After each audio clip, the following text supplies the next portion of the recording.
What up, Cam? Welcome to Bar Vibes with Bryce Fourth, giving out raw reactions and interacting with the masses. No subject is safe. You hear the people and the noises, but that's the point, because without the people, what is the point? Embracing vibrations. First and foremost, we are approaching one of the best holidays of the year. That's Thanksgiving. Yes, it was created on some really fucked up shit, but hey, if I can hang with my family, eat till I'm almost comatose, and drink while I watch some football, sign me up. Also, I hope you all are ready, and yes, it is okay to start with the Christmas decorations. I love Christmas. Sometimes people just start the bullshit too early, but you can start putting them up for all you psychos out there. Anywho, Eagles Colts. Let's go, Birds. It was a very shitty fucking start. You give up 50 yards rushing for a defense who was historically okay, if not good. Doing so, I mean, losing Jordan Davis definitely fucked that up. But they went out, and got a couple players, Sue, Linval, and it wasn't looking good. The opening drive TD, I mean, it didn't make me feel like they were going to lose. It was just like, okay, is this how the game is going to go? And then that terrible snap by Kelsey when we were, doing very well. They got in the red zone, and I'm like, all right, now they back this up, and then you got to play conservatively in order to at least get some points. Then you go into the half, you come out with a fumble, because if you saw, he was revving up to throw a bomb, and he didn't feel the pressure, and that sucked. The play calling got very questionable at times on offense. There was 3 straight runs up the middle in our own territory, and I'm like, it felt like he was emotionally calling, Sirianni was emotionally calling plays to stick it to him, and I just needed him to make the right calls and make the right plays so that we can get out of there with a W. And it was getting to the point where I'm like, okay, we may not escape this game. And that's when I got quiet. That's a superstitious thing. But then the defense kept the Eagles in the game. They held the ground game with under 50 for the rest of the game. It was crazy how Sue and Linval had a sack. They shared a sack. And they've only been in the locker room for 3 or 4 days. The missed field goal by the Colts was very, very key for the outcome of this game. And then I love that at that point, Jalen was like, give me the ball when the chips are down. I'm going to go win this for you. They had a big-time throw to Quez. I'm happy for him because he's been up and down, especially having Devontae and A.J. Brown on the team, taking away, throws that he could possibly get. And I think that throw that Jalen had when he wound it up and fumbled, I think that was going to him. The big-time throw, the defense gets the ball back, and then A.J. Brown fumbles, which was I think this is the second week in a row that he's done that, and I'm like, what is going on? I think he's doing a little bit too much. I'm not going to say that it's a bad thing because he's a playmaker, but on a promising drive, you can't have that. But still, there was no quitting the team. The defense then, got them in a lot of long third downs. You also have to get them off the field on those third downs, and Hassan Reddick with a big-time play to make sure they had to kick a field goal, and then they gave an offense the chance to make something happen. Kudos to Miles Sanders knowing that the DB was not paying attention when he was running down the field, because he literally just came back to the ball, and the man just straight up tackled him. So I'll take the PI, and then Sirianni, he tried to get cute with his little fake QB sneak on the 2. Nobody's falling for that on 4th and 2. Come on, man. But again, like I said, I think he was emotionally calling this game. It's okay. Jalen calling his own number 2 or 3 straight times, and that one run up the middle, you can call it a day. It's not loser talk. I'm saying it was a great grind out win. People were saying, can the Eagles win, these games when they're down? And yeah, I mean, that was the first time that we've come back down 10, at least 10, since 2010. And if you know, that was the D-Jack miracle in the middle ends game. So I'll take the W. A W is a W. I'll take 9-1. Let's go, Birds. Chiefs, Chargers. Pat Mahomes is the truth. He is literally telling you, I don't need this player, I don't need this player, I don't need this player. I just need people who are going to catch the ball, be open when they say they're going to be open, practice right, and we can execute. He is that guy. And then Travis Kelce, you got to put the GOAT status on that man. He's a GOAT. 3 tutties, easily, beating safeties, beating DBs, beating linebackers. It doesn't matter. Travis Kelce is going to score. He's going to score. This was a very familiar feeling for a Chargers game where it's a shootout and then they shoot themselves in the foot. The holding call on the last drive to give Mahomes more time as if he needed it. I mean, we've seen the man score in 13 seconds. And then, of course, he throws an interception on the last play of the game for the Chargers. Justin Herbert still does not have a career winning record. And he hasn't made it to the elite QB status. Like in the offseason, name QBs who have that status, and he doesn't have it yet. You got to win these games. These are the games where you have to win. And he's not doing it, and he hasn't done it yet. And, the jury's out, so, hey. Niners, Cardinals, no Kyler, just a bummy-ass Colt McCoy. Jimmy G continues to build his resume, knowing that he won't be in San Fran next year. He will not. Trey Lance is going to get healthy, and they're going to have to ship him off. But, hey, you tell me you get a 4-touchdown game, that's some good credentials right there. He's doing it, and he's going to continue to do it, and he's going to get paid next year by someone who needs a quarterback. Niners offense is explosive. TNT. They are running it all over people. It's a fucking track meet out there. Christian McCaffrey allows Deebo Samuel to just be Deebo and not be the whole offense. He can be put in plays where it's designed for him to have a screen, or be plays where he had that one play where it was a toss back and an end around where he scored. They have that ability because they have so many playmakers. The Cardinals, they are in shambles. They already have a pouty-ass Kyler Murray. I actively saw players give up a 10-yard, it wasn't a 10-yard touchdown, but they were 10 yards away from Greg Kittle. They could have just pushed him out, and they were like, we don't give a shit. And that's coaching, where you just don't feel comfortable, with your coaching staff. You're just like, I'm just trying to get out of this game and go home. And that's not good. The GM might want to start doing some firing, I'm just saying. In order to save the talent that you got with D-Hop, Kyler, some of the running backs, you might want to start doing some firing, dude. Cowboys-Vikings, a game that the score definitely speaks for itself, 40-3.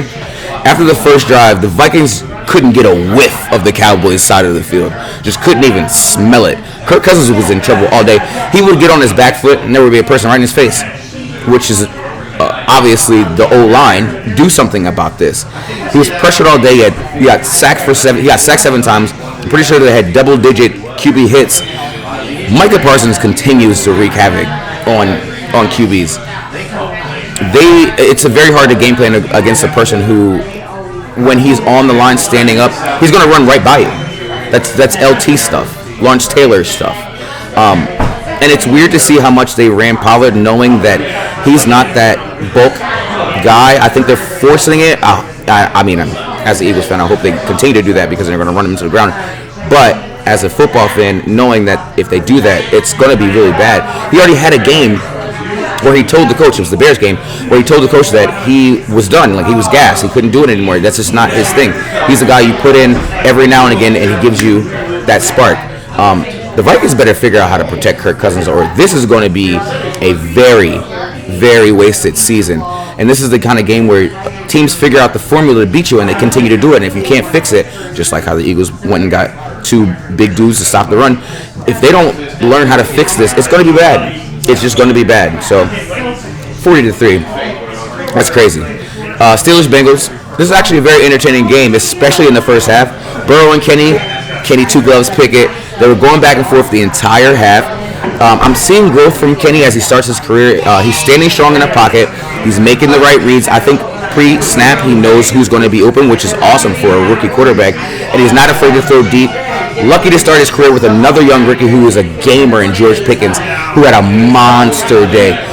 Just like Joe Burrow, though, with Jamar Chase, where you start with a young quarterback and a young receiver where you can grow and have that, that rapport. I mean, he has a chance to do that. Kenny Pickett does. But Burrow just outgunned him, and then the run game, even without Joe Mixon, he went out of the game. But Pirine was he just stepped in and made them plays. He had 3 touchdowns.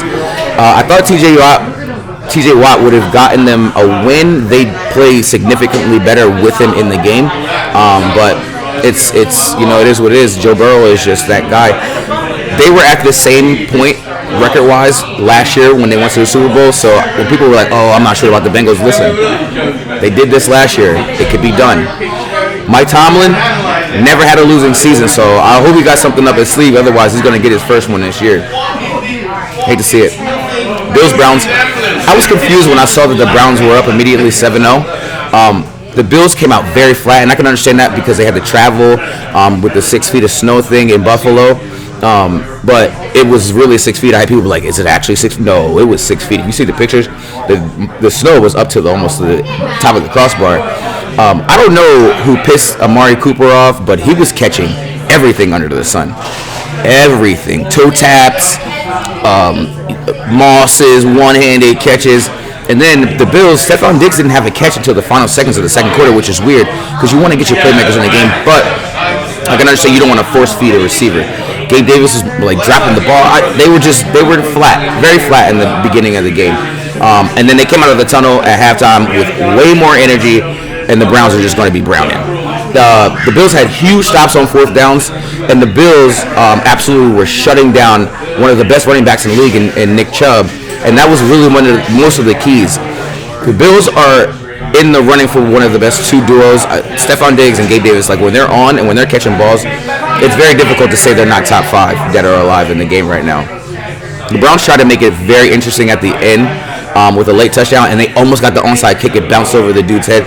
If the Browns player had caught it with like 19 seconds, we'd be talking about a different game. But Bills pulled out the win, and that's all you can ask for. You know what I'm saying?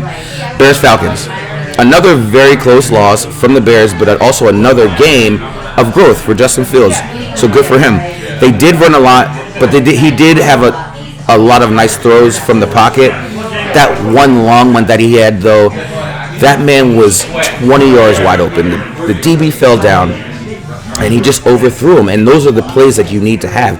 There was not a person within 15 yards of this man. You got to have those plays. And he also had some really dumb plays where he threw the ball into the back of his right guard's head. Just be smart. But you can only ask for growth, and that's what he's doing right now. Biggest thing about this, though, is Cordarrelle Patterson. Whoever let him make the switch from receiver to RB a few years ago, absolute fucking genius. They used to do it out of necessity because they always just had hurt running backs.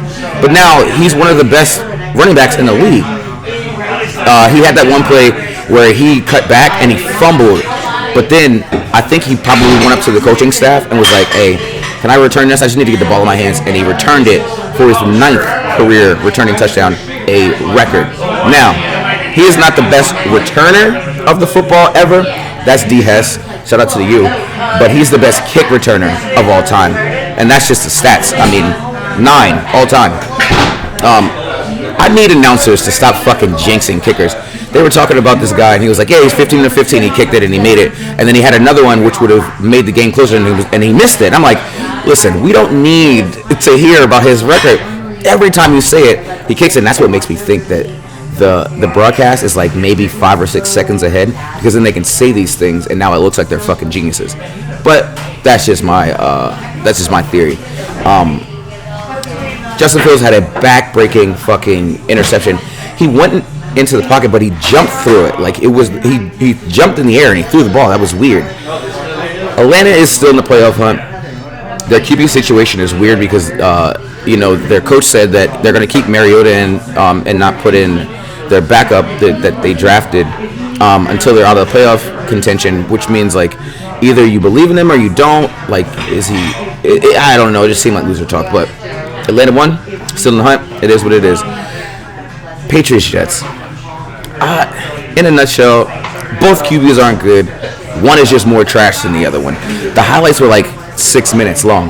It was 3-3 until the very last seconds of the game, and then they gave up a punt return for a touchdown, and it was 10-3. There were more points on that one play than both teams combined for the entire game. Zach Wilson is a loser, and he's very delusional for saying that he didn't think that he had anything to do with the loss of this game. They asked him, about whether he felt like he was a part of the problem, and he said, "No, you are the problem. You have a top 10 defense. You have weapons on offense. You are the problem. 9 of 22 for 77 yards for the entirety of the game. That is on you. Stop having sex with people's moms and start playing some football. If you know, you know. Broncos Raiders. Russell Wilson started off very effectively, as did Derek Carr, but they both had defenses that also started off very hot. They had 3 sacks on Wilson in the first half, and then the blocked field goal at the end of the first half was a very big difference after seeing how this game went into overtime. You can blame that one on Melvin Gordon, who fumbles so much. I feel like this man is eating chicken with butter on it before every carry. Hold on to the fucking ball. If the Broncos watch this film, they know that number 17 for the Raiders is pretty decent. There were so many plays where he was just wide open. Partially because Derek Carr had plenty of time, shout out to their O-line, but mostly because Devontae Adams is a top 3 wide receiver. At the end of the game, if Russell Wilson takes a sack instead of throwing the ball into the ground to a receiver who was absolutely not looking at him, they take some time off the clock. Raiders probably don't even have any time, but I don't know where his mind is. This trade for the Broncos is seeming like it is not going to work out. I don't understand how in overtime, Patrick Surtain II, who's a very, very good corner, you leave Devontae Adams open. He did get beat like a fucking rug on that double move, and he should not be open. Raiders come away with a W. Broncos, man, y'all need to figure this out because Russell Wilson will make you guys look bad. Saints Ram. The Saints QB situation is very weird because it's like they're trying to win games with Andy Dalton, who had actually a really good game. But when Taysom is in there, people like it. They're selling tickets. But at the end of the day, Jameis Winston is healthy. He wants to play, and it's like you don't have confidence in him. I would love to know why their coach won't just put Jameis in. The Rams are on a 4-game losing streak. This is the first time Sean McVay has ever been on a 4-game losing streak. Might be regretting coming back. This is one of the wildest Super Bowl hangovers I've ever seen. Matt Stafford got concussed yet again, and the Saints just kept it simple, minimal penalties. They didn't turn it over. They stay in the hunt right now, especially with how their division is going. And random, but their backup, I got to see, his name is Bryce Payton. This is the second time only ever that Bryce played in an NFL game other than Bryce Petty, who played for the Jets. So shout out to the Bryces out there. Lions Giants. Lions run game is electric. Jamal Williams leads the league in rushing touchdowns with 12. He had 3 in this game. The Giants, for once, couldn't rely on their run game, and Daniel Jones goes back to just turning the ball over. He had 2 picks. Jared Goff has turned into a mini Jimmy G. He's managing the game very well. He's not doing anything crazy. Shout out to the people who just sat behind me. I don't know who they are. They just did. The Lions are on a 3-game winning streak. He probably saved the coach's job. And then also my big point for it is I don't know any of the Giants receivers other than Slayton. I was seeing like this one smaller guy like catch a ball, and I'm saying smaller. He's probably my height, but I don't know any of the receivers. It's weird. I have no idea who they are, and I guess that could be an issue. Saquon didn't have a good game. They couldn't block anybody, and the Giants are doing it again like they do every year, where they get some momentum and then they just start fizzling out, and I don't know what it is. They just get so hype and then they just fizzle out. So I'm not gonna say I hope that they get it together because I really don't give a shit. They play in my division, but this is the same old song. Packers Titans. I have no clue why the Packers don't understand how much talent they have at the running back position with Aaron Jones and A.J. Dillon. That's a great 1-2 punch, and Aaron Jones had 40 yards rushing. Derrick Henry, still a fucking monster. He had a monster day overall. He had 132 scrimmage yards. That one pass he had for 42 yards. Fire. And it was like nobody wanted to tackle that man. It was like 2 players on there. He was just running through people. If it wasn't for like 4 other people coming to get him, he would have scored a touchdown. Treylon Burks had an impressive 111-yard game. A lot of people were saying like, oh, that was our A.J. Brown filler. Pump your brakes, man. Chill out. Tannehill, he was 22 of 25. He had over 300 yards. He outdid Aaron Rodgers with less pass attempts and more yards. Aaron Rodgers, and I'm glad that he actually said, hey, I had a bad game. I was missing some throws because you missed some fucking throws, little boy. You had a bad game, and I'm glad that he actually had the wherewithal to fucking have some he had the ability to have accountability I don't know where the Packers are going. He just went back for the money, and it's very evident that that's the case. I mean, Titans get the dub, and that's what it is. Commanders, Texans, pretty cut and dry. Texans are trash. Commanders are riding the momentum from last week, beating Philadelphia Eagles. I get that. Taylor Heineke didn't have to do so much as long as the defense just kept the Texans from scoring. The game was pretty much an easy one. Davis Mills was the leading rusher for the Texans, and he had 10 yards. So that could pretty much tell you who won the game. The biggest news for the Commanders is that Carson Wentz is healthy right now.